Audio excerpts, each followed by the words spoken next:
ਮਾਸ਼ਾਅੱਲਾ ਨਾਈਸ ਮੁੰਡਾ ਕਰਦਾ ਪਿਆ ਸੈਰੀ। ਨਾਈਸ ਮੁੰਡਾ ਜੀ, ਮੇਰੀ ਸੈਰੀ ਕਿੱਥੇ ਆ? ਭਈਏ ਜਨਾਬ ਕਿੱਧਰ? ਆਪਣੀ ਜਨਾਬ ਉਹ ਪਈ ਆ ਜੀ ਮੇਰੀ ਸੈਰੀ ਆ, ਦਹੀਂ ਨਾਲ ਆਪਾਂ ਸੈਰੀ ਕਰਾਂਗੇ। ਆਏ ਹਾਏ ਤੋ ਅਲਹਮਦੁਲਿਲਾ ਸੈਰੀ ਕਰ ਲਈ ਸੀ, ਹੁਣ ਪੀਣ ਲੱਗੇ ਆ ਯਾਰ ਹੁਣੀ ਚਾਹ।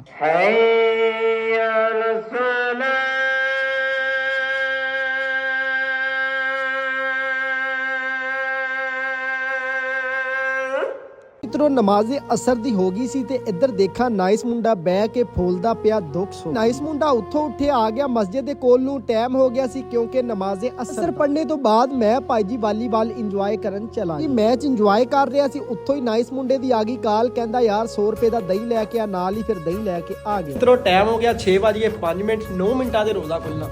ਚਲੀਏ ਉੱਤੇ ਨੂੰ ਯਾਰ। ਆਈ ਆ ਗਿਆ ਸੀ, ਮੈਂ ਕਿਹਾ ਨਾਈਸ ਮੁੰਡਾ ਜੀ ਚਲੋ ਚਲੀਏ ਛੱਤ ਤੇ ਜਾ ਕੇ ਕਰੀਏ ਜੀ ਅਫਤਾਰ। ਮਾਸ਼ਾਅੱਲਾ ਜੀ ਦਸਤਰਖਵਾਨ ਤੇ ਪਕੌੜੇ ਸਮੋਸੇ ਕੈਚਅਪ ਓਏ ਹੋਏ ਹੋਏ ਕੀ ਦੱਸਾਂ ਤੁਹਾਨੂੰ।